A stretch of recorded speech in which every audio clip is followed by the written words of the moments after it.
my goodness. Welcome, everybody. We are so glad that you're here. Let me get it all set up here. Hold on. I realized we forgot a couple things. Ba-boom.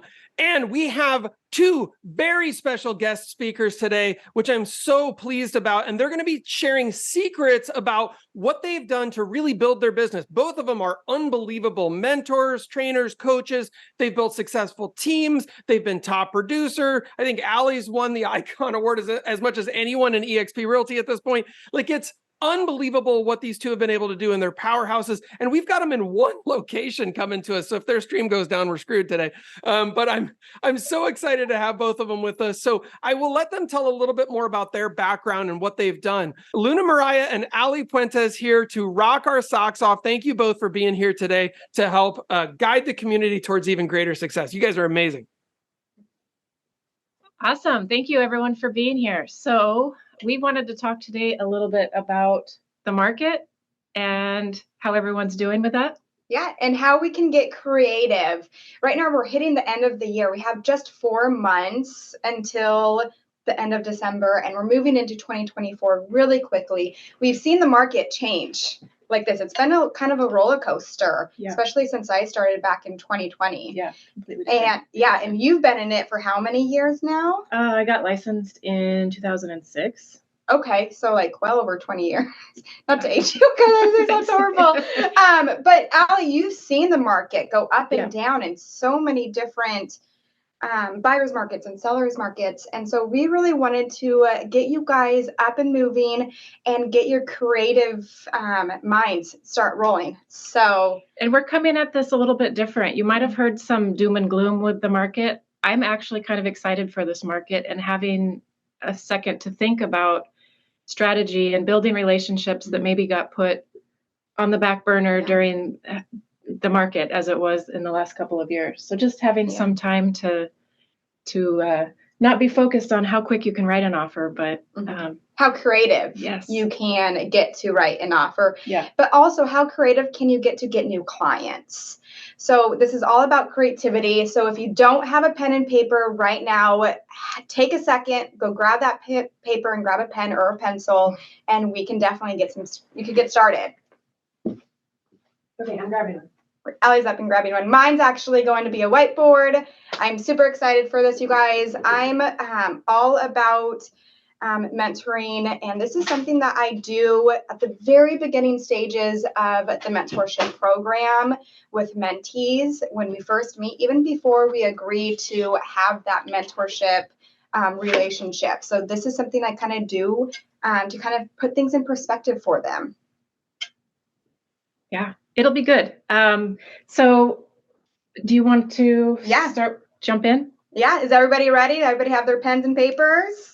Let's do it. So, awesome. So as we're adjusting our computer screen, I want you guys to start thinking, how many transactions have you already done this year? We're wrapping up August. We're moving into September. So you have 4 months to end your year with a big boom. So how many transactions have you done, and how many do you want to end your year with?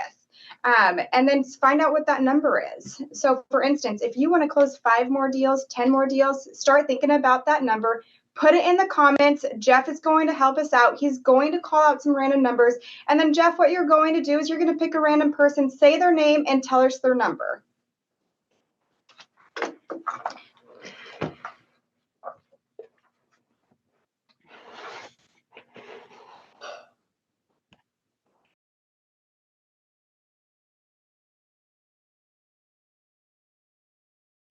All right, so we've got Gloria with 8 transactions as her goal. Oops, you're muted. Did we get that? Yep. Yes. I absolutely love that. Okay, Glow, I'm going to use your number. So we want 8 more transactions. So what we're going to do is we're going to break it down. How are we going to get those 8 more transactions? But here's the thing. We're going to double that. So instead of 8, let's get 16 transactions. I'm sure Gloria would be fine with that. Yeah, you got it. Yes. So many different ways. Now, Gloria, out of those 16 transactions, how many do you want to be buyers? Well, I would say probably, why not, like 8 or 9? Okay. Let's go ahead and say 9. Okay, and that leaves for how many sellers? Who's going to do that math? 7. Perfect. Good job. I was just double checking my math, you guys. It's still early for me. Okay, so this is our way to get kind of creative. Where are we going to find those 9 buyers and where are we going to find those 7 sellers? So you guys, we have your typical ways of doing it. So let's hear your pretty standard ones that you guys do on a regular basis. How do you find your 9 buyers? I want you to put it in the comments.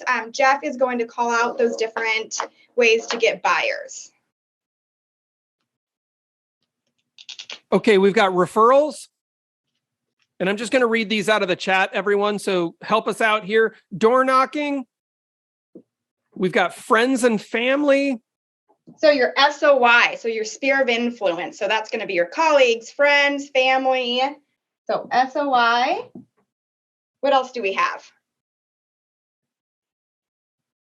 Well, I'm going to add one. Open houses. Oh, there we go. Emily beat me to it. Open houses. Good job.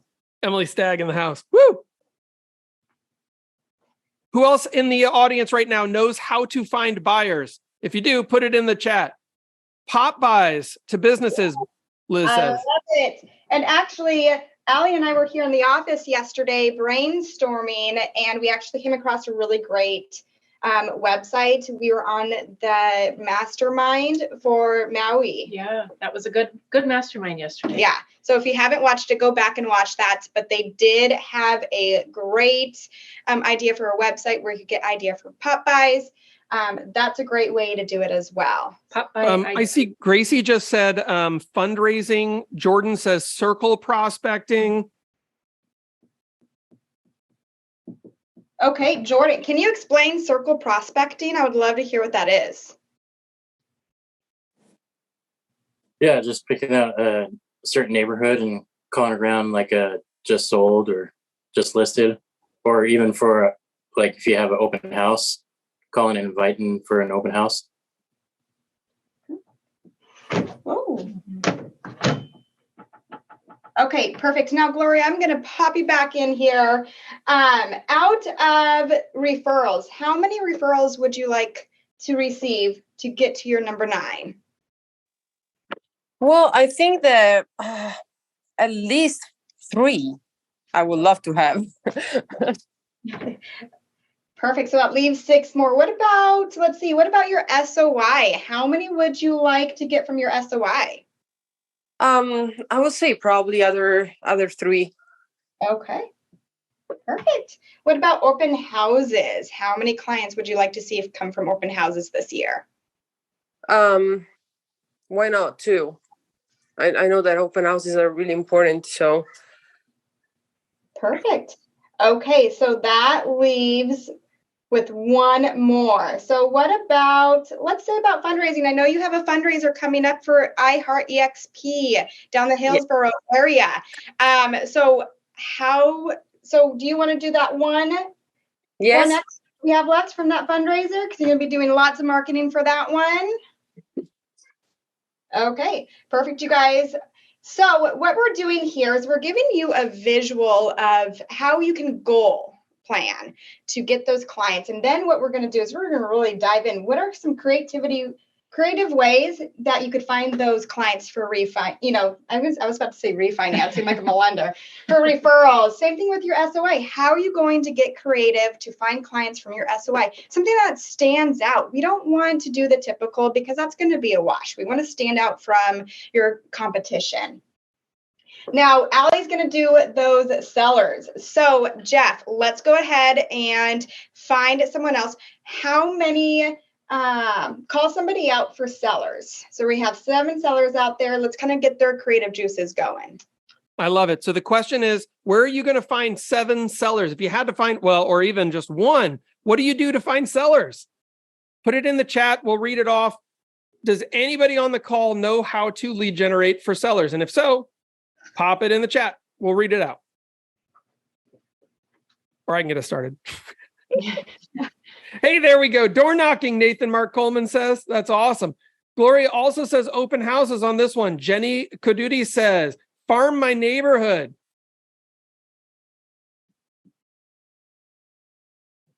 kind of similar. Any other Yeah. ideas?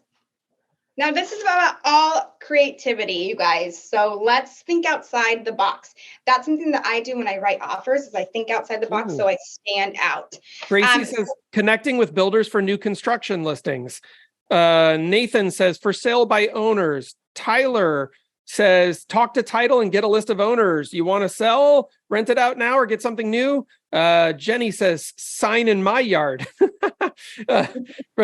Love that. Viridiana says, sorry if I messed up your name, Viridiana. That's a beautiful name. Garage sales. Let's see what else we could have. Expired properties. Marriage counselor. We could say for rent by owners. We could say off-market analysis to your sphere of influence or neighborhood. That's kind of a farming or sphere. Probate lawyers. Pop by previous solds. Coat drive, community support. Hey, there we go. Now we're flowing, guys. This is great. You get a couple people and now everyone gets their creative juices going. For rent properties. Good job. Previous buyers. Absolutely. I would say owners who've owned for 30 years have 100% equity. 30-year owners. Got it. Yeah, right. Or cash buyers from the last several years. You're looking for investors with that. Investors. You guys Estate are off. sales. Counselors. Yeah, did we say divorce? Divorce attorneys, you guys. Yeah, divorce attorneys. Absolutely. Agent to agent referrals. That's actually been a big one recently because there's a lot of people moving state to state. If you guys aren't on Workplace, that's a great place for it. Absolutely. EXP Realty Workplace is incredible. Lexi just said retirement communities. Get in with the management there. That's a really good connection. And they'll actually give you those listings if you have really good connections there. That's a good one. She actually got a lot of listings off that. What else? Car shows. Steve says car shows. I love it. Combining passion and listings. That's good. It doesn't sound like we've got a shortage, so that's good. Oh, and I love the activity now. So our creative juices, it sounds like everybody's waking up, which is awesome. Now what we're going to do is how are we going to get creative with door knocking? I do it a lot. I know a lot of agents do it. We get a lot of solicitors come to the door. So we want to stand out. The biggest thing is how can we bring value when we are door knocking? So let's hear it. Who has door knocked and what value do you bring? For instance, when I go and door knock, it's because I'm hosting an open house in the neighborhood. I'm coming to, knock on the door and Allie's going to open up. So knock, knock, knock. Hello. Hi, my name is Luna. I'm with PNW Dream Homes Broker by EXP. How are you doing today? Good. Good. So, hey, I wanted to stop by. Your neighbor's actually selling their home across the street. Oh, they are? They are. We Oh. just went live. Today's the first day that they're actually active. We're going to be hosting open houses this weekend. So I wanted to come invite you. This is the perfect time to host. I'm not looking to buy a house. We're happy here. Totally understand, although it'd be the easiest move for you, That's but true. this is the perfect time to find your neighbor. Mm. I bet you know someone who is looking to buy. You may not think you do, but if you have social media, go ahead and take the flyer. Okay. Why not pick your neighbor? So you get along. So you have good friends across the street, or maybe you have a family member who's looking to relocate to here in Oregon. But also, I wanted to let you know that if you see an increase in traffic, that's why. Okay, well, I appreciate that. And I'll be thinking it would be kind of nice to pick my neighbor for once. Yeah, I agree, right? So this is the perfect time. I will be here from tomorrow and on Sunday from 12 to 2. I'll be doing some drinks and snacks. Why don't you come over and say hello? Okay, Yeah, sounds and good. what was your name? I forgot to ask. Yeah, my name's Allie. Hi, Allie. It was a really nice meeting. I hope to see you too. tomorrow. And see how easy that is for you to actually engage. At first, you wanted to probably shut the door on me, but I said, hey, yes, you may not be buying, but let's come over. I'm warning her there may be an increase in traffic, as well as I'm saying, hey, this is a great time to pick your neighbor. So when you're out door knocking, what are some creative ways that you have brought value to the neighbors? Any other conversations? Yeah. That's one of the reasons I started my coat drive. Ooh, it's echoing really bad. Sorry. That's one of the reasons I started my coat drive, besides just giving back to my community and that connection. But was so I could say, hey, I don't know if you and I have met, but I also, I sell homes and I'm your neighborhood realtor, but I also support the Eller Curran Food Bank and would love the opportunity to just give you my card. That way, if you have any coats in the fall that you'd like to donate to give to the Eller Curran, then you can give me a call. And then hopefully, the conversation goes from there. And then they call me in the fall, maybe even do a follow-up to that with a mailer or a postcard, because now I know their address, I know their name. So I send them a postcard when I do my postcards for my coat drive. Love that. I love that too. And it shows that you're compassionate and you care about your community. You're not there to really build your business or sell yourself. You're there to sell a fundraiser that you're giving back to the community. That's something I definitely do quite a bit. So, and for me, that's easier to talk about something of value than trying to sell myself to someone. Absolutely. And that's one of the other reasons that EXP is so great, because I was doing that and then I joined EXP and I was like, oh, I get rewarded for that as an icon, right? Because they want the icons to give back to their community and form that community. So it's so great. I love all of that. Yes. Yeah. Now, I do have a question for you. So when you are advertising your coat drives, and they said, yeah, I may help with that. Do you ever ask for their contact information, like their phone number? Do you bring a clipboard with you and gather their name and phone number? Yeah. And I usually just take notes on my phone. Yeah. In my app, write down as much as I can. You can also get an app from the title company, and you can map out where you've gone and whether or not they're renters, whether or not they're buyers, notes of who they are or when they bought. And that way you can remember where you've been in your neighborhood. So tracking too, that's really, tracking. And that helps with follow-up. And when you're farming, I know we had that down on the list. When you're farming, there's tons of creative ways that you could farm.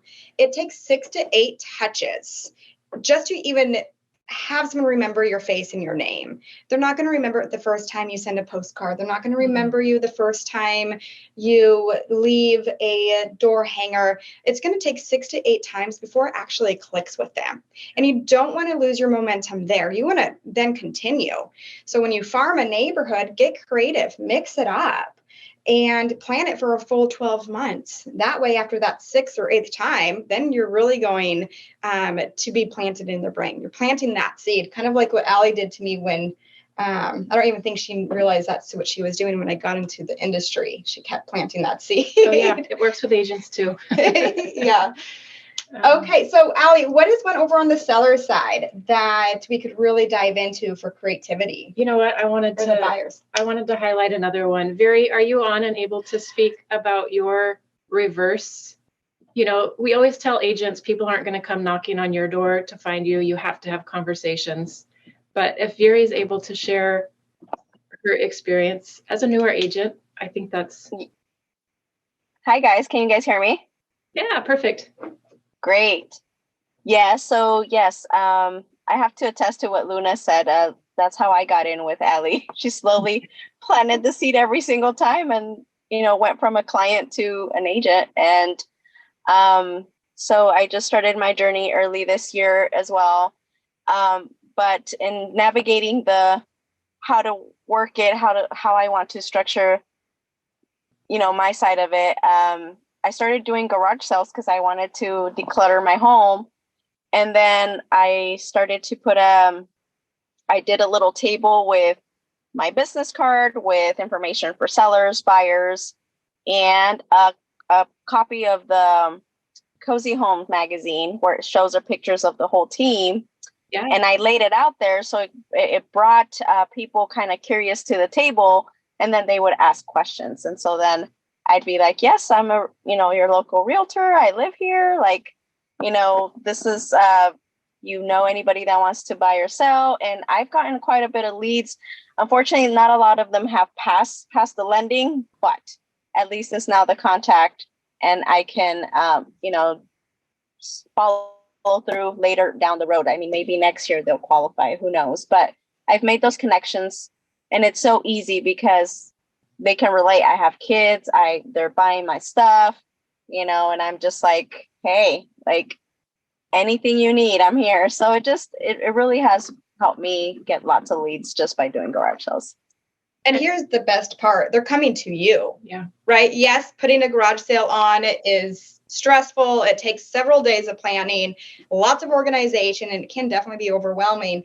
But actually, that is one that's on this list that we have, that if you would like it, we will go into the community and we will attach it for you as a PDF. I believe we could do that, Jeff, in files. It's called Powerful Prospecting Checklist. And there's some really creative ways on here. I believe it has 100 different ways, 105 actually. And it's through Breakthrough Broker. Great resource, you guys. It has tons of creative ways. And Vera, you hosted the garage sale. Another way you could do it is opposite. You could go to garage sales, bring a stack of goodies with you. Those homeowners or renters, they're working hard. Yeah. Guess what they're doing? They're clearing out for a reason. So you could go browse, maybe buy something for a couple dollars, and then talk to them, ask them why they're hosting a garage sale. They may come, well, we're thinking about selling our house and we have a lot of stuff. There's your in right there as well. Yes, definitely we'll take advantage of it. We got a few more weeks before the fall hits, so I'm planning to do one more before we get on. And even if they're not ready now, that's part of building your pipeline and nurturing those relationships. And all of those people know people. So even if they're not ready, you're still, planting the seed within people that they might know and think of you. One of the things that I liked is that it's my home. So it's not like they know I'm going anywhere. I'm not shady. I'm not going to go hide. And then also, I think they're like, oh, you live here? Yeah. So I kind of like somebody else said about a sign on their yard. I think I'm going to do that. That was, I think, Jenny Caduti. She's absolutely amazing. Pink. I think it's hot pink too. So it's very noticeable. And it's like the GPS pin too. So you can't get it confused with the for sale sign.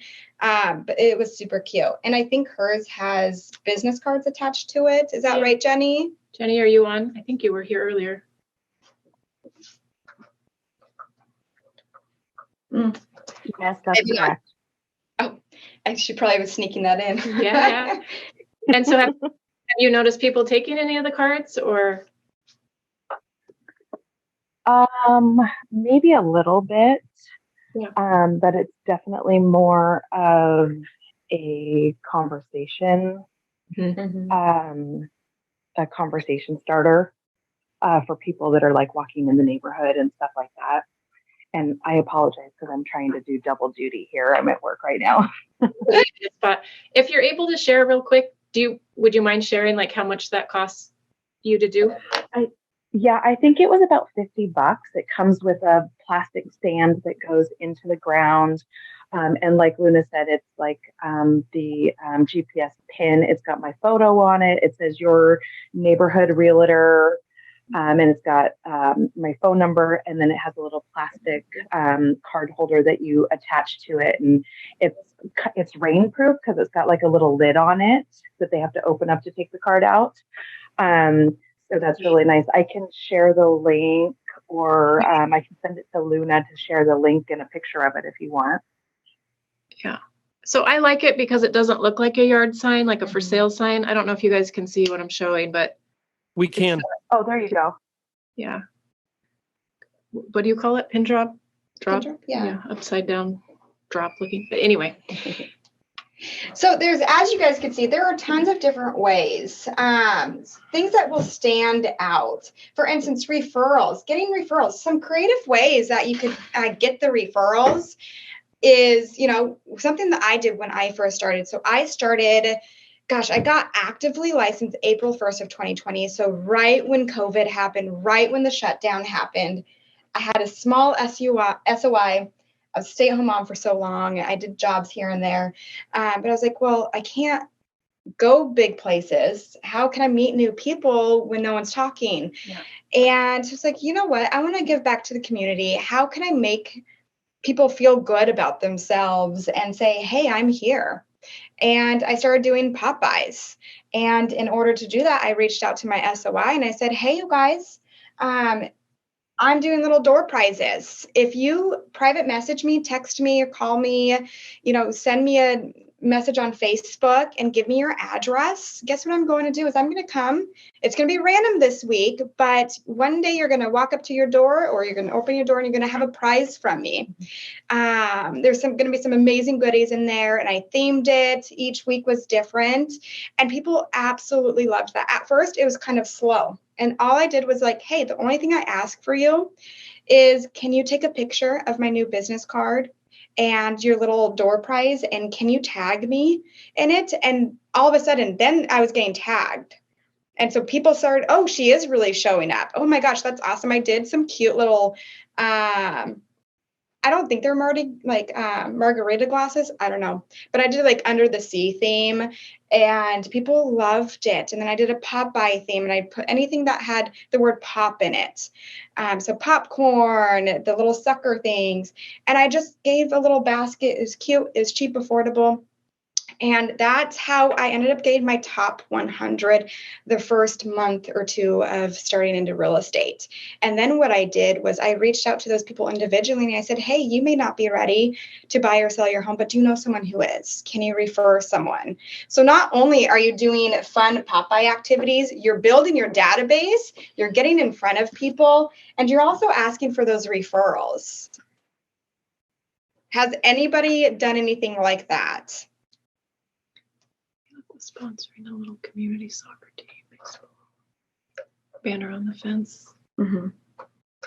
Yeah, so I have done that. I think Luna had a good example of taking that to the next level in terms of sports events, if anyone is following the comments. So Linda was asking, any luck with sponsoring a little community soccer team, baseball, etc.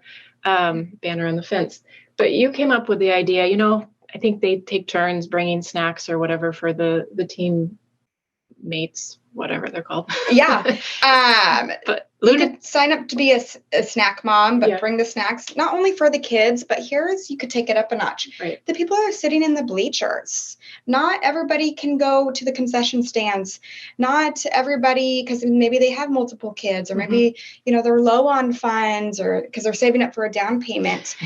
Bring little goodies. You should make a little tag. Save your money for a down payment. That would be super cute. And hand it out to the people in the bleachers on your team, but not only your team, but take it over to the next team. Yeah. But that's a great way. When I do sponsorships, I get really involved. So I don't just give them money, Right. And then ask for a banner. I'm there volunteering. I'm there participating. I don't know if you guys been on. I did the community event, Core 90, a few months ago. But one of them, I did a boxing match. Never again. She was determined to get on stage, and she did it. Yeah, That was awesome. Yeah. Build 2022. I was like, you know what? I think it was Tony. Somebody was like, get on the stage. It doesn't matter what kind of stage. Yep. Well, that was my goal, to get on a stage within 12 months, and it ended up being in a boxing ring. But it was a gym that I sponsored. I was able to sponsor $500, and that got them all new gloves for the kids. Yeah. I got on a banner, but then I was there. My face, they knew who I was there. The parents knew who I was. The boxers knew who I was. So take it up a notch. Don't just do a banner. Get involved. Volunteer. Yeah, your goal is to have conversation. It doesn't always have to be about real estate, but make those connections. For anyone interested, I went ahead and posted the link to that training that Luna did about a couple months ago, I think it was. And that was awesome. It was really talking about how to leverage your community service as both community service, but also business building without spending tons of money. And I loved that concept in particular. Huge. And you just did another one this weekend that was through the roof. The office manager came in yesterday and said, what were you guys up to? Yeah. Whoopsie. No. So we did last minute. We planned a back to school carnival where we were fundraising school supplies and backpacks. Very, very minimal came from our pockets. We reached out to local business owners, to people in the industry, and they sponsored the event. We had a roofer and contractor sponsor $1,000. We had So how did you know who to contact? We did Facebook. And here, you guys, we have a great industry, right?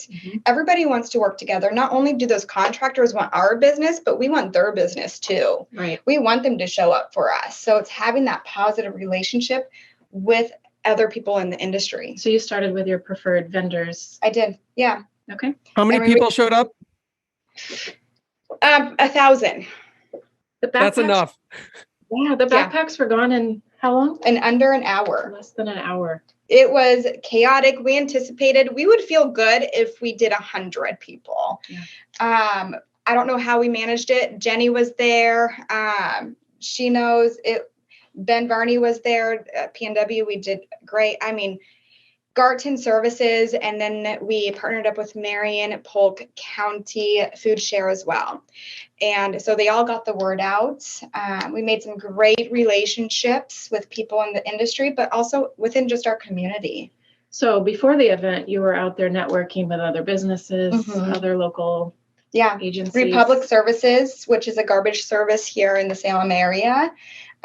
They reached out to us, which was great. We had an attorney reach out to us and volunteered as well, which, you know, those are great people for resources. If you partner up with a divorce attorney, they may have some great ones. So beauty salon reached out to us and everything. So events, you guys, not only can you do community events, but a way to bring it up a notch is neighborhood. Do a block party. Mm-hmm. Tell how many people have you seen a neighbor list a house without you, and you go and talk to them and they had no idea you're a real estate agent. Mm-hmm.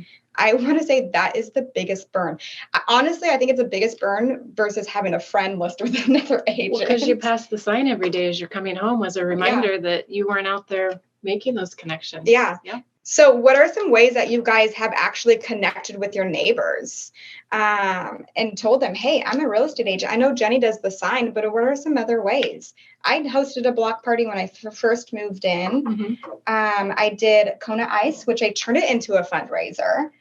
And so I didn't have to pay for my neighbors to get Kona Ice. They paid for their own Kona Ice, but I was there. They were asking why I was there. And I said, hey, I'm doing a fundraiser, which I also hosted a garage sale that day.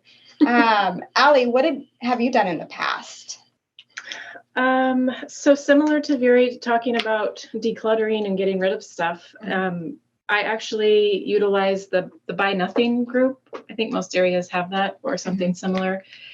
And this might have been breaking rules, but whatever. Sometimes you have to apologize versus whatever, ask for forgiveness. Anyway, I was putting a thank you note and my card on all of the things. And one of the connections I made there, she ended up 2 months later, she ended up selling her house, buying another house, and referred her mom and referred her stepdad. So it was 4 transactions by giving away a coat hanger or like a scarf hanger. And that didn't cost you anything? No, it helped me get rid of junk in my house. So it's those connections where if you take a little bit of thought on how to connect with them, you know, even on Facebook or whatever, it really, it's not just about, you know, showing up and saying, I'm a real estate agent, look at me, but like building those, how can I help you?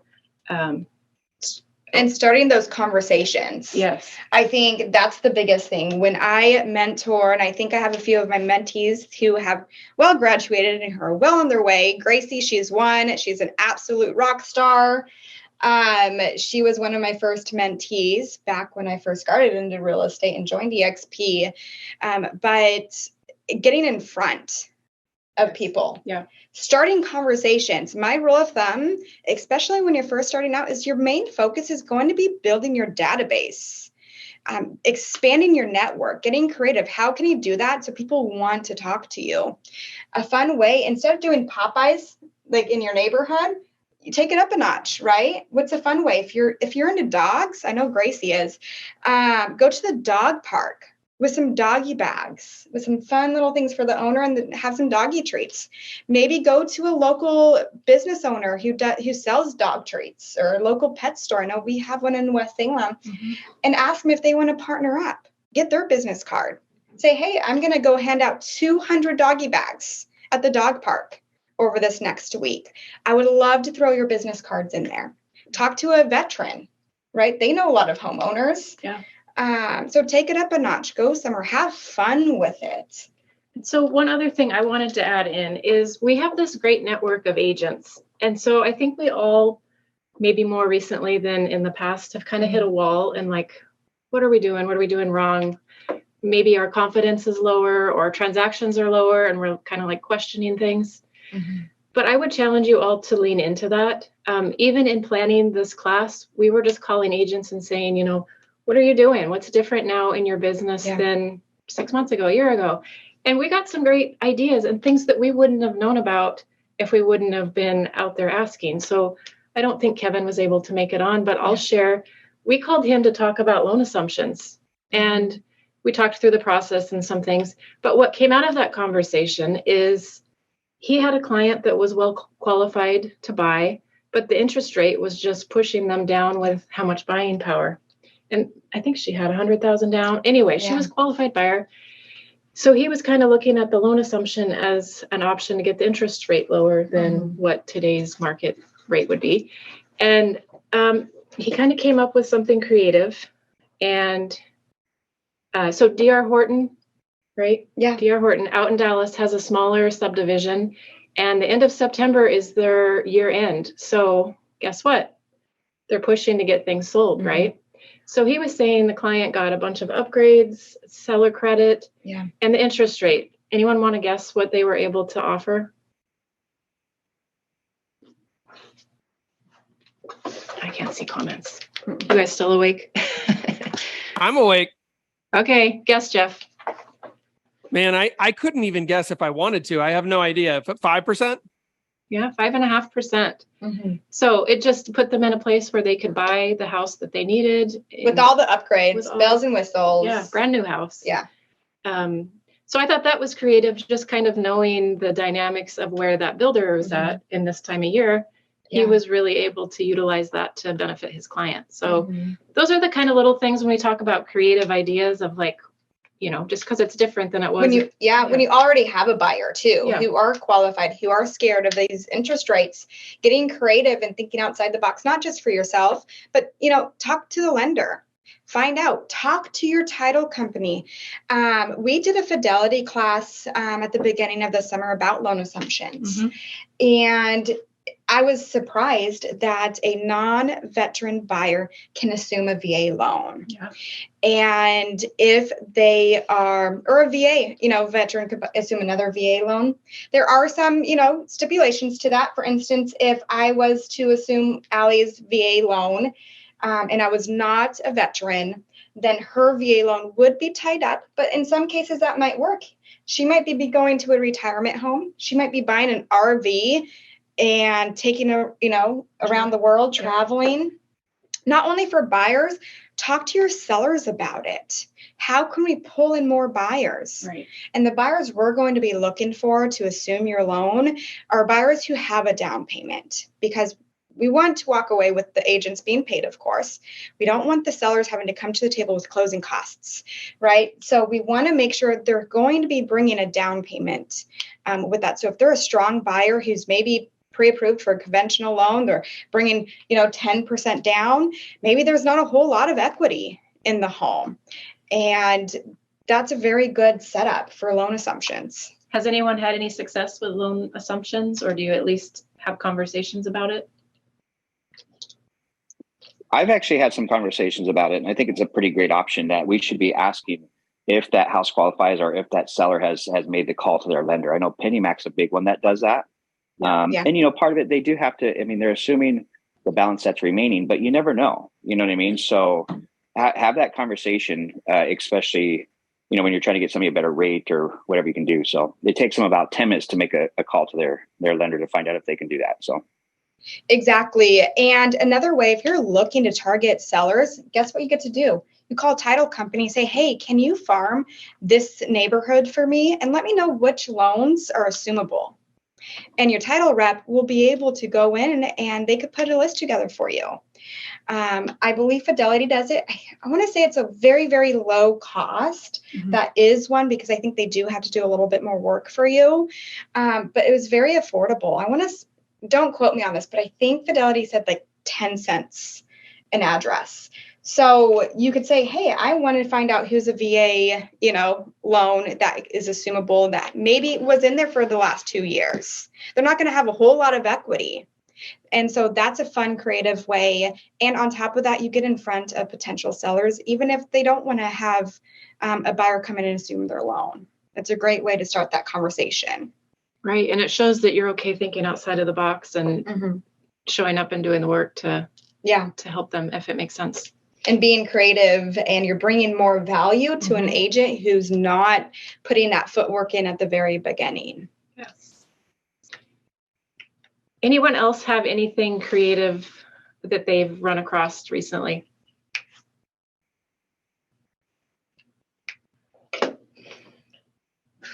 I don't know if everybody saw the call last week, but actually I was really pretty blown away with this concept of leveraging 1031s and transitioning your primary residence to being a rental over time so that you could 1031 those funds. You can fund on the new property in advance because you've transitioned it to being an income producing property, and you change your financing situation, meaning your income might actually go up. So a lot of times people who are like, well, I couldn't buy right now because I can't sell because I've got this 3.5% mortgage or whatever it is.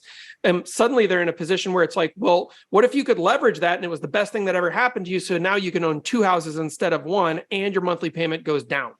And if we could answer that question, would you be open to selling and buying? And they're like, yeah, sure. But they wouldn't sell right away. They'll sell later, right? We're gonna have to delay that sale, but we get the buy now. So you get income as an agent, which is awesome. Your client makes more money. Everything gets better. And if you haven't watched that training, I'd recommend it, because my mind was like, boom, suddenly everyone's a client, right? And I thought that was like, that's exactly what we need to be doing. If I show up for one of my past clients and I say, listen, you guys are awesome. I want to make you millionaires in real estate. What do you say? Tell me one person who's like, yeah, I'm good. Yeah, yes, come on. Please. Yeah. I was actually going to ask if anyone took any of the Core 90 from last week and applied it to conversations, because I know there were some agents here that, maybe we've heard about it, but it's been tucked away. Maybe we weren't front and center, but I love those Core 90s where it just brings everything back out. Maybe you didn't know about it, but maybe you could reach out to someone that you wouldn't have had that conversation if you didn't go through that. So if you didn't listen to last week's Core 90, go back and really take some time, because I think you could have some conversations definitely with some ideas. So I actually spoke with Doug, and he said he did get about 3 reach outs from that Core 90. And also I have personally had 4 different conversations based on that and set him up for conversations. So it was amazing. Definitely go look at it. And his contact information is in that YouTube video. So a lot of great content. And Christine, not to put you on the spot, but didn't you say that you had done a class with him? Yes, I have. I've done an investor class. I'm looking at doing another one with him. He used to be with, 1031 IPX Exchange in Portland, and that's kind of how I knew him before. And he does have his own company now. However, he just has such knowledge and creative thinking. It always had my wheels spinning every time that he spoke about something, because I didn't even think about that. And it opens up definite conversations to help people. I have a past client who just recently reached out to me. He bought a home over 2 years ago, and he ended up renting it because he decided to travel the United States. So he's been out traveling, and he was like, I want to, sell it. And I was like, well, I think you should probably have a conversation with Doug first before we put it on the market. Because I needed to know whether or not he wanted to do a 1031 or if he just wanted to sell it outright, because it's obviously he's going to have potentially some taxes, even though it's 2 years. He still has a gain there. And what does he want to do with it? Did he still want to do something with that money, and what? And he ended up sharing with me, oh, well, I'm actually trying to buy, and it was an investment property in another state. And so that conversation just speared into one to another. So I think it opens up the portal to conversations and asking questions, because it's not sometimes just a buy, sell, or a sell. And then what are they doing and why? Where are they going and what are they doing? Strategy, the important part. Yeah. The conversation, the bringing value once again to your clients or potential clients. Something that really take it to the next level, you guys, is how are you going to get those 2 clients from an open house, right? So let's take it to the next level. We have so many different creative ways. And there's actually a few more creative ways for selling that I want to talk about that would be great for buyers and sellers. But it kind of expand this right now is how many open houses are you going to do? So Glow, if you're still on here, you want to get 2 clients from open houses by the end of December. How many open houses are you going to host? Are you going to do one once a week? The chances of you landing 2 clients from just one once a week or once a month is pretty slim. A great way that you could do it is you could dedicate. I think I would love to have. I would have one once a month realistic. Say that one more time, Gloria. I didn't quite hear. You're choppy. I said that I would love to do it once a week, but I think that it's more realistic once a month. For you. Okay, yeah. Or once a month. Now, something that you guys can do if you're like, okay, you know, my time is limited. I want to do a weekend of once a month of open houses. You could put in, it's a lot of work, but it could be definitely worth it. Pick a house that is going to have a lot of activity. Now, your market may be different than my market here in Salem, but I kind of try to aim for a home that just came on the market. I'm not going to list one that's been on the, 100 days. Everybody's already seen it. I'm not going to do one that's had multiple price drops or who's been in and out of contract. I want to go onto the workplace and say, hey, who has an open house opportunity for a new listing coming live, this week or this weekend?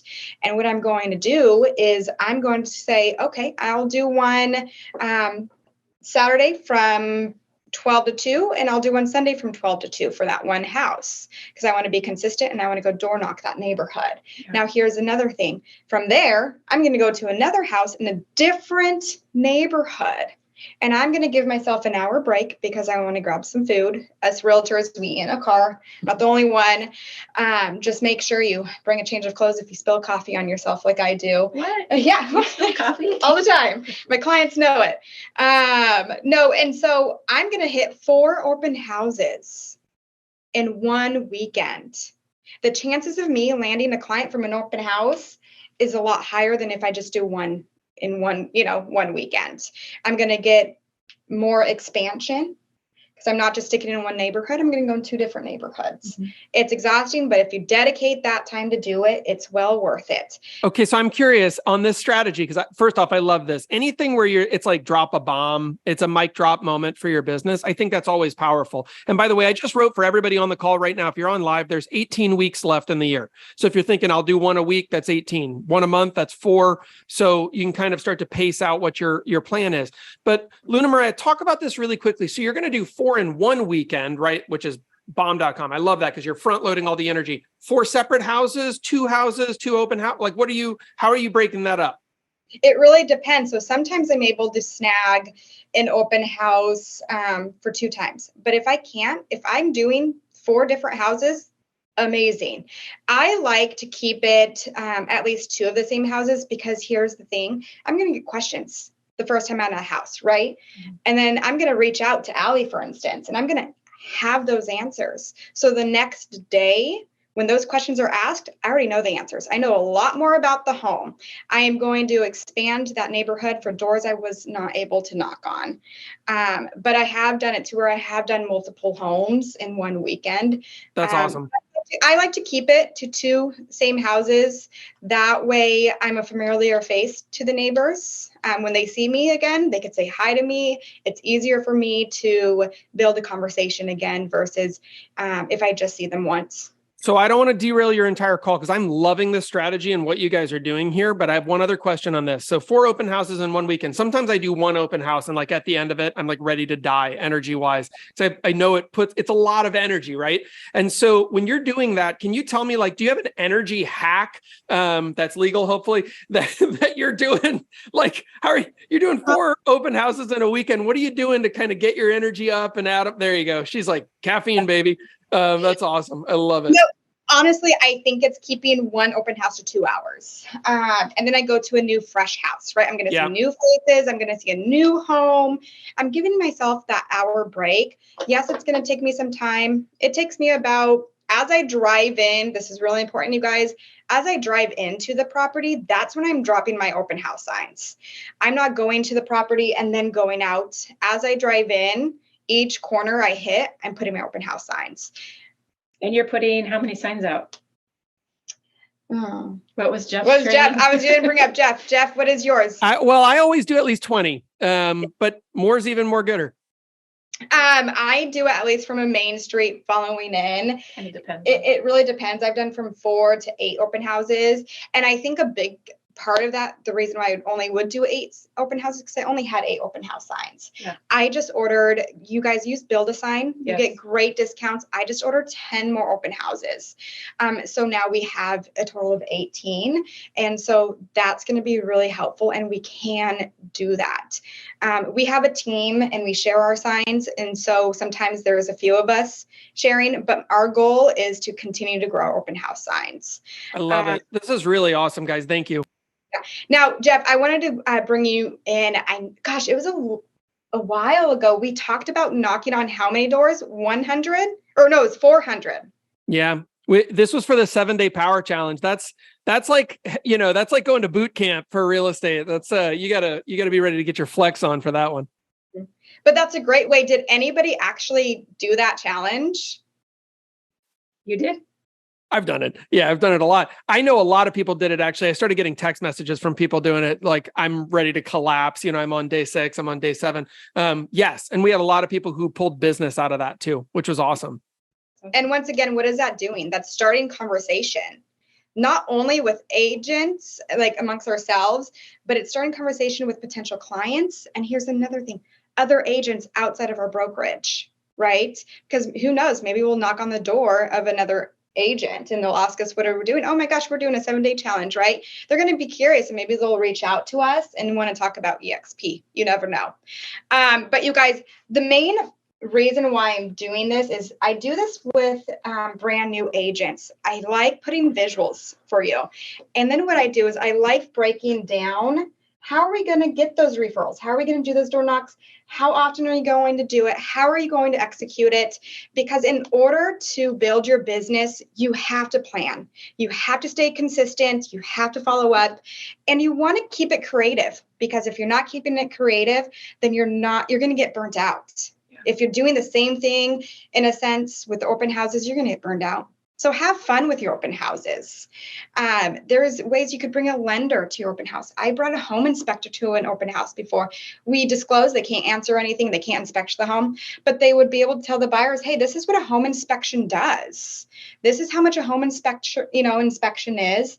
This is the things I look out for. Here's my business card. And what are you doing? You're building a relationship with someone who may do an inspection for a seller who's looking for a new agent or looking to list their home. And you're building in some security by having another person there. Exactly. Which I recommend. Yeah, I personally enjoy having someone else there just for my safety. I love having new agents shadow me. And what I do with those new agents is I like to give them the leads, unless I really connect with one. But a lot of times I give that an opportunity for my mentees. But if you have a lender, they can answer questions about mortgages that you can't answer. And once again, what is that doing? Bringing more value to your potential clients than your typical agent who's sitting there with their computer up, with their phones out. The rent comparison is always a good thing, even if a lender can't be there, but show what what the rent compared to what a mortgage payment is. It's not just those two numbers that you have to compare, but most lenders have that flyer. I think it's a good resource to have. Did you see Steve's comment here? Steve, I'm just wondering, is that a builder that how did you connect with the builder that asked you to host an open house? That particular builder is in a hotspot location for the north end of town where I live. And tons of like big movie theaters, new restaurants, lots of new growth all around them. So I pop in there a lot. I go to every event they host. Super easy for me to drop in. I bring them. I'm the one that shows up with Dutch Bros and hand them drinks. And now I'm on like their preferred list. They said me and one other agent who happens to be a Remax agent are kind of on the inside circle with them now. So they trust me. That's the main thing that mattered to them. So they don't have employees running open house for them? They actually have sales rep in the model home 24, every single day of the week. Yeah. And then they have a couple of others that are, ready to go on the market, but they're not putting them in the MLS. And so they're going to start hosting open houses in those units. So That's awesome. Now, here's something that kind of reminded me. And I know Jenny and I had spoke about this. She was trying to think of ways to get creative to gain clientele and for sale by owners. Definitely check if you're in a different state, or maybe we need to check with principal brokers. I've heard different things just recently, but so check with the principal broker and compliance to make sure it is okay. But I've hosted open house signs for sale by owners, not signs, open houses. And the way I did that and actually got a listing from for sale by owners, actually my very first listing. Ellie knows how stressful it was on me, but I went and I found they had posted on Craigslist. They posted on Facebook. Utilize those, you guys. Target those for sale by owners. Bring value to them. Go door knock, but don't just say, hey, you should list your home with an agent. I can make you more money. Say, hey, I want to partner up with you. I don't want to force you to list with me. That's not why I'm here. I'm looking for business. You're looking for a buyer. How can we partner up? And maybe I'm bringing you a buyer.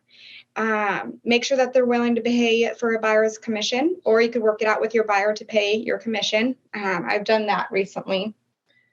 And maybe you do have a buyer, but I'd recommend not leading with that, because I feel like that's what the majority of agents say. Nope. And say, I want to find you a buyer for this. I could find a buyer for you by hosting an open house for you. Let me do the hard work. Let me market it for you.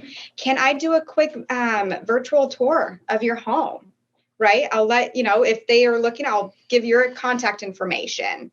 I could bring them to you and I could show it for you, but let me do the hard work. Let me put up all my open house signs and bring you business, because what is that going to do? That's going to bring me business potentially. And that's going to show the for sale by owners. I'm not there just for a paycheck. I am a hardworking agent who's looking for business and I'm willing to help them.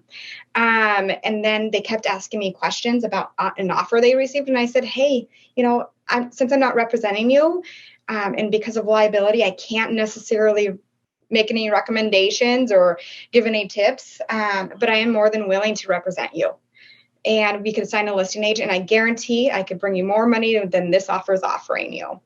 But I didn't give them any information. I didn't tell them why I could bring them more, right? They ended up getting an offer at asking price, but it was asking for about, I want to say $10,000 or $15,000 of seller credit. This was during the craze market. Yeah. I listed the home and I got them $50,000 more than they would have got, because once they listed with me, I pointed out, hey, if you would have gone with this offer, you would have been getting under asking. And in this market, people are offering a crazy amount.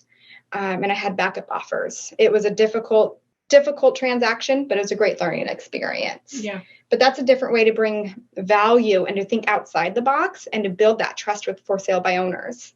And don't forget, a lot of times people are selling a house. That means they might be buying. And even if they don't want to use a listing agent, if you build that relationship right, I've had that happen where I wasn't able to list the property, but I was there as a resource and ended up helping them on the purchase side. So yeah, make sure you're looking at the whole scenario. Yeah. Once again, that's a really awesome point. I love that point. Mm-hmm.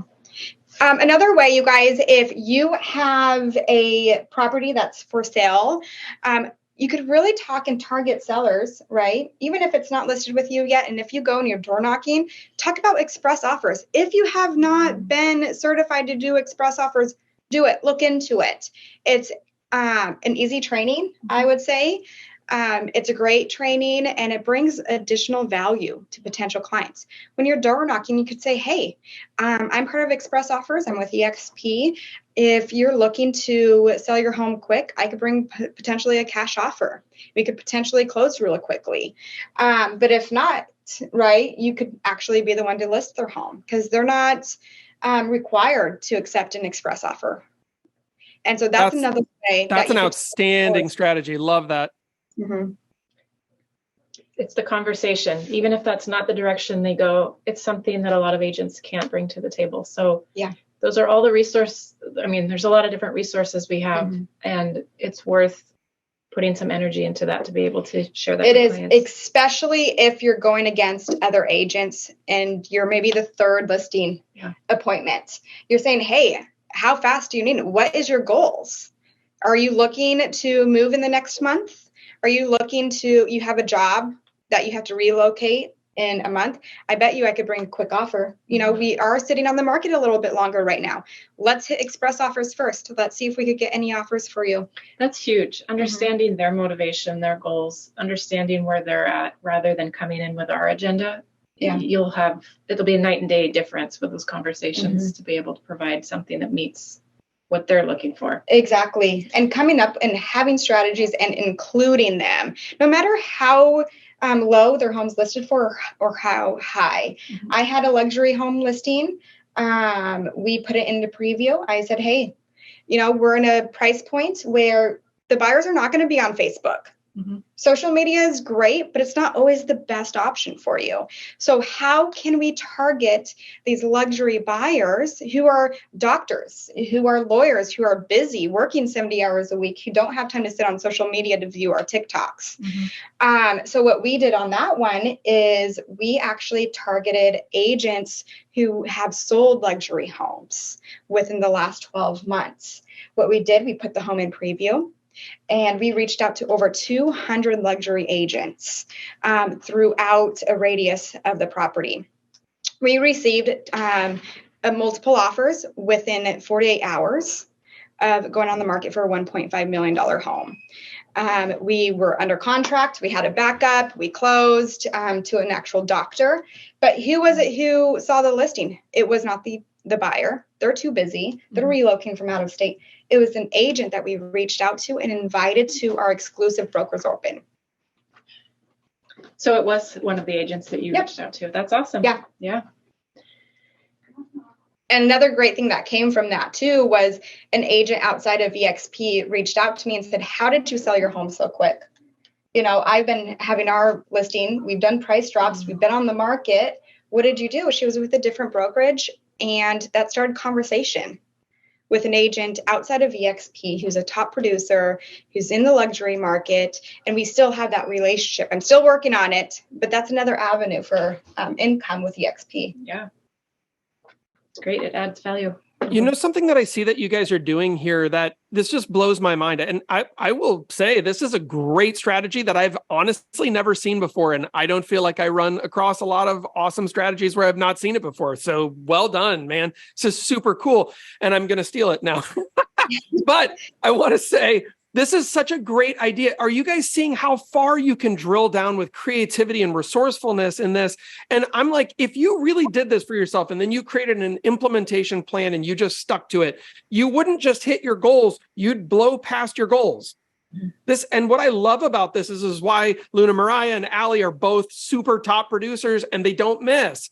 And it's like, because if you plan to go to, 10X, and then you miss by 90%, you still hit your goal, but the chances are you're still going to blow past your goal. It's a beautiful thing. And it drills down so far into things and it's not, you'll notice they're not forcing one strategy on everyone, right? I like that too. It's not one size must fit. It's like, find your size, make it fit, figure out what's you, but then do something about it. And this gives you the resourcefulness to figure out how you're going to get there without feeling spoon-fed like, well, I have to do it the way the one expert I found on YouTube said I have to do it or whatever, right? Like, I love this.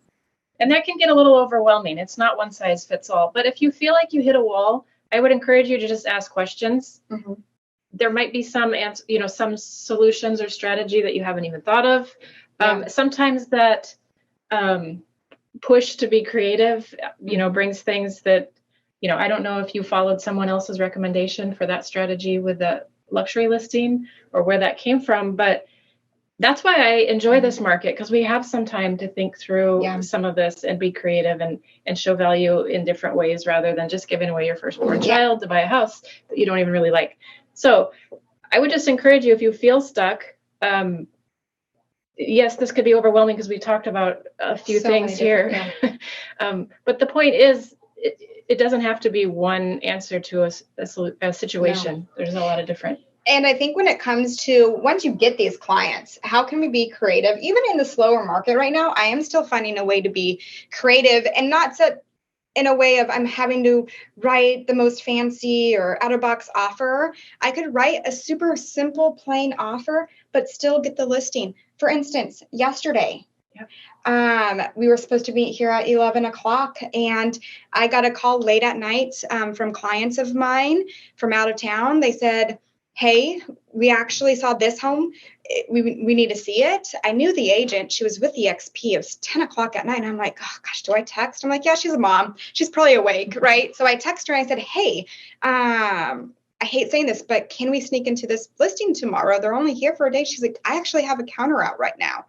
And I said, okay, have they signed it yet? No, they have not. Okay, can we see the home first thing in the morning?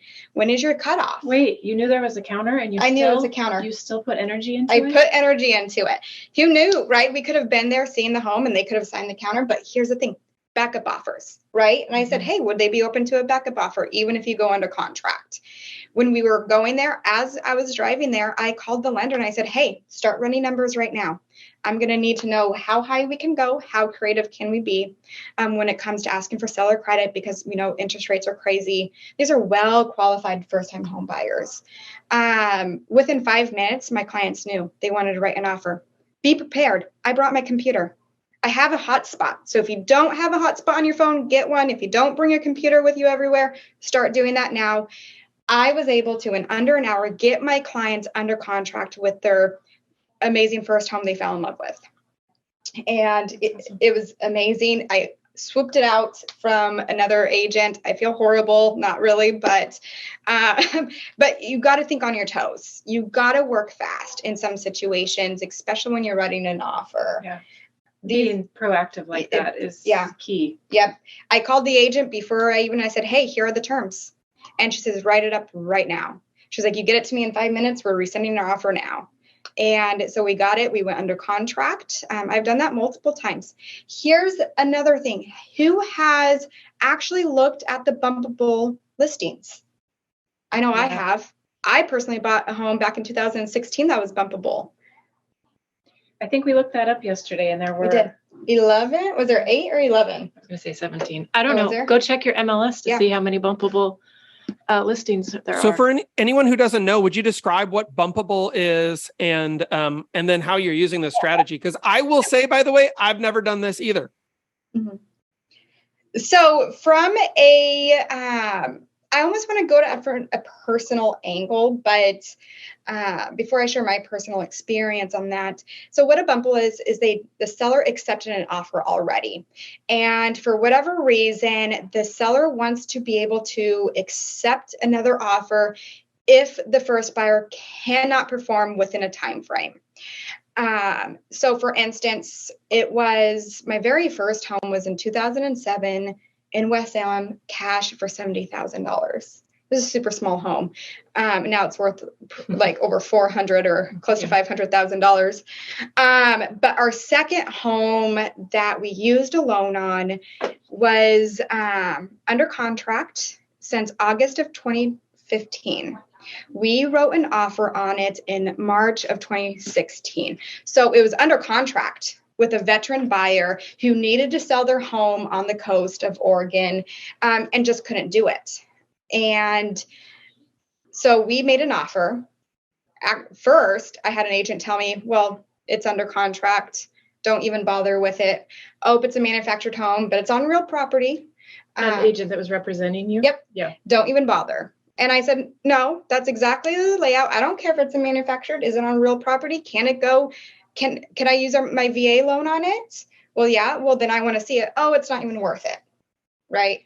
And I'm like, okay, you're fired. I called my lender and I said, I need an agent who's going to show me this house. They connected me to an agent who's still an agent. And I said, I want to see this house. I never had a conversation with her before.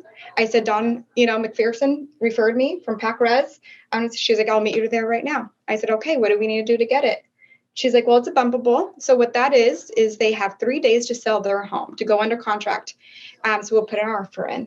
And that 3 days went by. When you put your offer in, that starts the time frame. That started the 3 days. Right. So they either have to perform or terminate. Yep. And they were not able to perform. And I got my, home that I was amazed with. It was the perfect layout and perfect community for my family and I, and that's how we got it, was doing that. And I just did it with another pair of veteran buyers. It was on Bumpable. We swooped in. I got as much information as I could. What's the contingency? How long do they have? Can we come in and see it? And so that's a good question. If there's a house that your client's kind of looking at, or maybe you're looking at for your client, you could call the listing agent and ask how long the current buyer has to perform the contingency as well. So, you know, you might not even have to put an offer in if they're up against the deadline. They might be rescinding their offer just because they didn't perform in the timeline that they originally thought. So I would encourage you to look at those if you haven't already. Anyone else do you use that as a strategy for your buyers? Any feedback there? I love that one, guys. This is amazing. I hope everyone was conscious for that, because holy crap, that's like breaking the bank. Because what you're doing is you're undercutting the existing marketplace, and you're already understanding what your competitive landscape looks like. This puts you at the front of the line without even having to wait for the line, right? Like this is like the fast pass at Disney. And a lot of times the listing agents are going to be like, hey, it has to be better than this, right? If we're going to terminate with this buyer, your offer has to be stronger. And so I was able to get a lot more information from the listing agents to write my buyer's offers to be stronger. Yeah. Builders are begging agents to help bring clients. Oh, sorry. This keeps bumping back to the not much with Bumpable, but have won many deals by being backup offer. Yeah. I have to. Can't hurt. I mean, it's just your time to write it. But and I think with backup offers, I've had some agents, tell their clients, I've had clients come to me, well, we wanted, the backup offer, but there's no point. Oh no, there's a point to it, because you never know what happens, especially in the market we're in right now with the interest rates going up. That may bump out before they even locked. If they skyrocket, if someone has a buyer who's at that very top end of their budget and the rates go up, they're no longer qualified. And if you're in backup position, you could swoop in and get that. Or if something changes with their income, we've all seen that last minute. Yeah. I had an agent whose clients were under contract.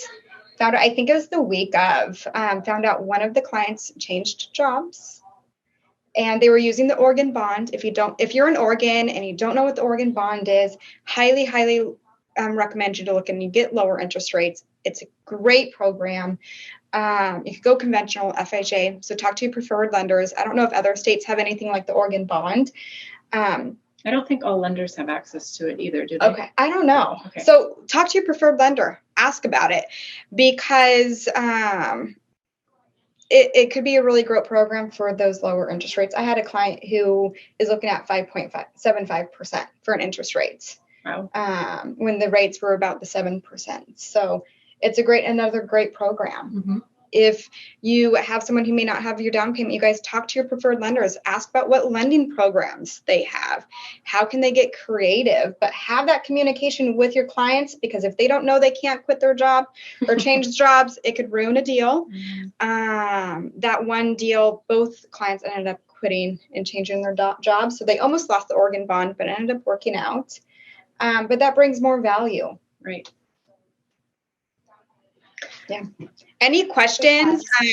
You want to sit down? I'm going to sit down, and I would love to hear if you guys had any scenarios you could throw towards Allie and I, and we could kind of maybe help you think creative of what you could have done different or what you could do next time.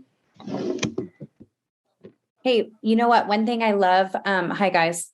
What I love about that last option with the Bumpable is that, especially right now, it's so hard working with buyers and they're so often disappointed. This gives another way for you to show that you're really busting your buns for them and trying to find every, possible thing. And it's not the same kind of letdown, because they already know it's a bit of a long shot, kind of like a backup. But when it does happen, oh my gosh, it's so great.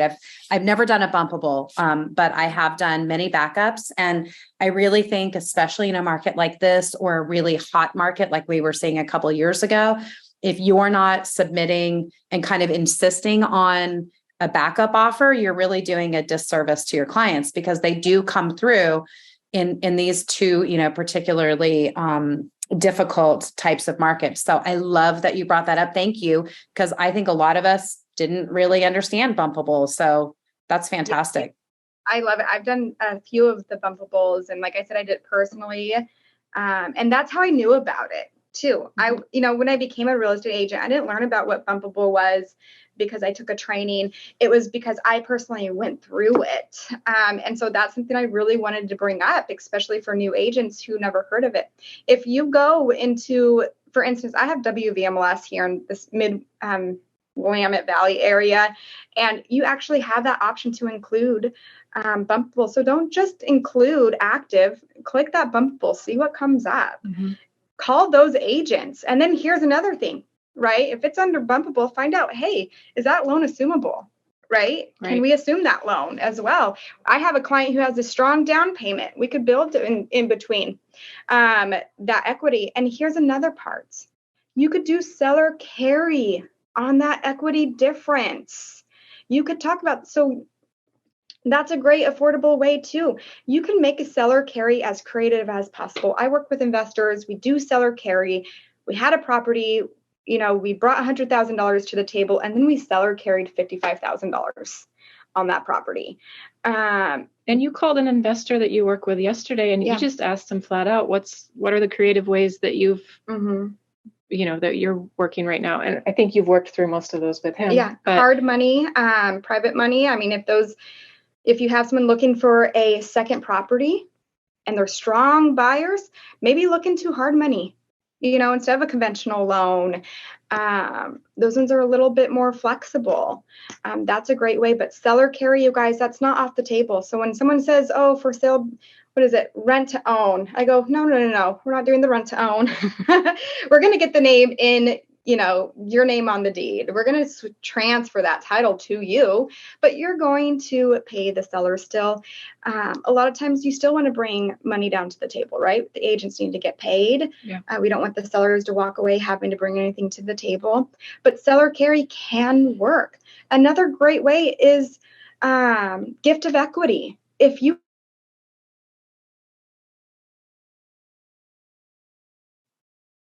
Hey guys, it looks like we're having a little bit of a connection problem. Hopefully we'll get them back here in a second. But this is an amazing training. And I have to mention from the comments really quickly that if you also want to look at expired properties right now, we've seen a massive uptick in expireds across the marketplace. And while that's not for everyone, totally understand, just want you to know that that set of properties is there. This is people who have gone out. They literally have tried to list with another agent, probably at a price that was inappropriate for the market at the moment. And then ultimately they hit their 180-day or whatever it was expiration mark, and now they've expired. So if you didn't know what that was, now you know. Those folks are a little disenfranchised. They're a little stressed out. So you have to kind of be ready for that. But I definitely want you to know there's a lot of potential right there. Hopefully we get Luna and Allie back here in a second, but I'm not seeing them at the moment. Oh, there they are. Hold on. I think we've got them back. There they are. Hey guys. All right. We lost you for a second. We're like, where'd they go? Out there, technical difficulties. But no, so what I was saying, you guys, is gift of equity. That's one that I had an agent just work through. It was, I think, her second deal. Haley Kemper, she's absolutely amazing. She's always done deals that were outside the box. But if you have family members who want to sell their home to a family member, and there's tons of equity, but that family member may not have a down payment, may not fully qualify for the highest, market value, they could do a gift of equity. Talk to the lenders about that. Don't leave those out if family members want to transfer homes, because that's a great option too.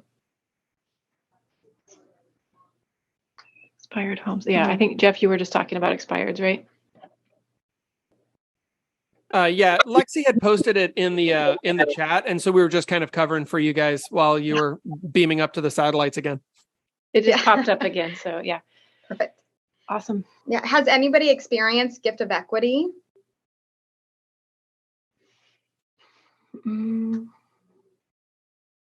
Not for financing strategy, no. Yeah.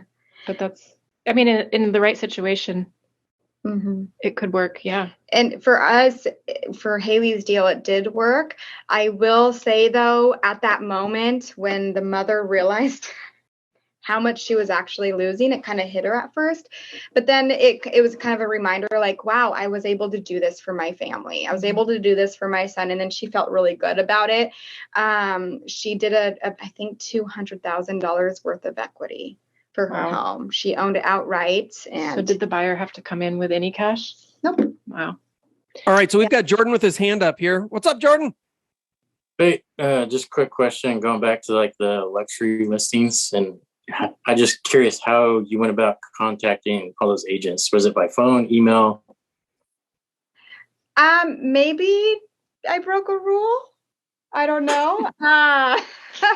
No, so really I define those ones is if I knew they're already an agent who's experienced in luxury, right? Not only did I call them and pick their brain before my listing appointment, I also invited them to my exclusive Brokers Open. But I went into my MLS and I put sold. And I put at least $1 million at the minimum, and I put within the last 12 months. And that brought up agents. And then what we had was an Excel spreadsheet. Now, this is something that I did, and maybe not everybody's going to do this, but I thought, how can I expand marketing? What can I do to come to the table with something different? When I was brainstorming, I really want to win this listing. This is my first luxury. I've always was intimidated for luxury because if you know me, you know I'm a hot mess a lot of times. And so I was like, gosh, I don't even feel like I'm professional enough to walk into a beautiful luxury home. What can I do? And so I reached out to my group and I said, hey, you guys, I have this potential listing. It's a luxury listing. What do you bring to the table that I do not bring? And I want you to co-agent with me. And I already had an agent in mind who I wanted, but I wanted everybody to have that opportunity. And I had Ben, he said, hey, I'm part of the RMLS. You're not. I get to put in the RMLS. Hey, I'm in the Portland area. Homes up here are already in that price range very easily. And a lot of people in Portland area are coming down to that Salem area. So I said, okay. And he's in a different market than I am. He's going to be able to connect with agents that I'm not able to connect with. And so I brought him on as a co-agent. Yes, it sucked. I had to give 50% of my commission away, but it was well worth it because that client of mine turned into 3 purchases for me. So we did 4 transactions in just a couple months. And you know what he said to me? He said, I picked you because 1, you brought a different strategy to me. 2, you were energetic. You came prepared. We spent about just under $90 for a book that we had printed off at Staples. We had the CMA in it. I brought comps. And not only did I bring comps, but I pointed out, why are these comps for your property? Why am I recommending that we list at 1.5? And this client was a very intelligent man. He was a number here. He had a number in his head and he wanted to hear from us. Other agents were like, well, where do you want to list? They were trying to sell him much higher than he wanted to list his home for to get the listing. I was up front. I said, hey, look, pretend it's MLS. Okay. These 2 homes, right, are very similar to yours. It's set on the market. It was listed at 2.5. It's on the market for 200 days. It actually sold for 1.7. I don't want that for you. This home right here, listed 1.5. It's set on the market for 30 days, right? And so I actually brought hard evidence to that listing appointment and said, I recommend to price your home at 1.5. It's in the middle range. You're not going to sit on the market. And what I'm going to do is I'm going to reach out to over 200 agents that have sold luxury. I'm not going to do the social media. Yes, we advertise on social media, but those are not the clientele that's going to be sitting down on social media. I'm going to have to connect with the agents because that's what they were hired to do, is to find the home for the client. And if you're on RMLS, if you haven't used the reverse prospecting and you have a listing that's maybe not moving as quickly, I encourage you to use that. It's going to connect you with the agents that have searches set up for listings that fit in your.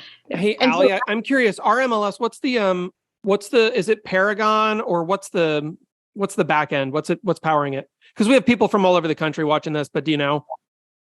It doesn't matter. Listen, most of these MLS softwares have some reverse prospecting feature. And what we're talking about right now is reverse prospecting, right? Where we're going to the other agent and pulling them into the, and I have to say, by the way, completely blown away by the level of resourcefulness you guys are talking about. It doesn't surprise me hearing all this, why you're such top producers, because it's like, it's not about just coming in and being like, well, I'm nice and I answer my phone and it's like that.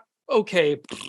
That's silly, honestly. And if you're talking to a person with $1 million+ property, they don't care. They know that you're going to answer your phone. Their house is worth over $1 million. Of course, you're going to answer your phone. You friggin' better. However, you're coming to them now, you're bringing different types of information. You're bringing a completely different approach. And then my favorite part is you actually follow through and did it. Yeah. Money. And we kept an Excel spreadsheet. And Ben and he dealt with the Portland RMLS agents. I dealt with my area of agents, and then we deleted duplicates. And the names that he put down those are the ones that he personally invited. We sent out emails, and we did not do it as a mass email. So we did one person, he would put it to, and then is it CC or BCC? Blind. Blind. And so it looks like we just sent it to them.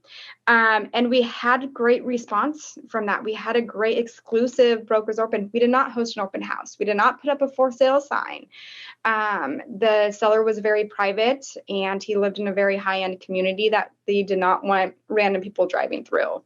So we listened to what our client needed, and we found out during that listing appointment what they needed and what they wanted. And just as a quick side pro tip, in Gmail, you can send up to 99 blind carbon copies. Just don't hit the 100 tripwire without getting hit for spam. So not a problem there. And you can use mail merge if you're using something like Streak, so that you can literally pop people's names in. It'll look 100% personalized, which is dope. I love this. And by the way, we're at time. So I want to give you guys a moment to wrap up. And I know people probably have questions, etc. We are going to be posting this on our YouTube channel, so everyone can put your questions in the comments there if you want. We've also been live streaming inside our group. If you're already part of the community, that's the way to go on making the best decision ever for being at eXp Realty and partnering with us. If not, reach out to these folks or whomever invited you here today to really get a better understanding of what's going on. The person who invited you here today would be what we call your sponsor, which is exciting. And so we would want to make sure that you get connected back with them. Guys, give us some wrap up here. What is the next step for agents? They've come today, they're overwhelmed, they've got all of this. What's the next one thing that they should be doing? Plan. Sit down and execute. How are you going to get those 16 sales, Gloria? You're going to sit down, you're going to plan out theirs, and you're going to execute. That is the biggest part, is execute, stay committed to it, follow up with those leads, put them into your database. But in reality, it's getting in front of people, it's executing your plan. And here's the thing, if you hit that plan and it's September or November, you're going to up that goal. We don't want to say, oh, I hit 16, I'm done, right? No, you're getting close. I have 14. It's only November. Guess what? I'm going to bump that up to 20. That way it's going to keep me motivated. I'm going to go into 2024 on top of my game and not having to start all over from ground zero. I would make a goal around whatever it is, an action around whatever your goal is. So it's all about having conversations. So why not track the conversation? Set a goal that you can maybe push yourself a little on, but that's realistic. So if it's 5 people a day or 5 people a week, whatever the goal is, and track it and hold yourself accountable, or find an accountability buddy. Yeah. But without those conversations, you're going to feel like nothing's being productive, or you're not hitting the goals. So I would encourage you to track the conversations. And reach out to any of us. You guys, I love talking real estate. You do? I do. Oh. What? Yeah. You didn't know I love talking about myself? No. You guys, you could reach out to us. Don't be afraid. You could find us on the community. Reach out personally. I would love your contact information. I'm all about finding ways to be creative with each other and expanding my mindset and expanding your mindset. So just because I'm not your mentor or your sponsor, and just because Allie is not your mentor or sponsor, doesn't mean you can't reach out to us. We're in this community together. For sure.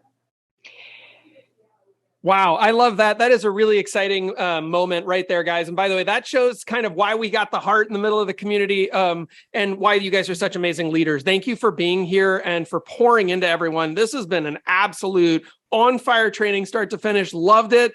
Super good, high energy, and a different approach today that got me, you can tell I'm really excited. I've got so many takeaways for myself, which that's always a really fun moment. So hopefully everyone in the audience feels the same. I can see Lexi and Krista, Christine, Linda, all giving you love already right there. Kiki, thank you guys.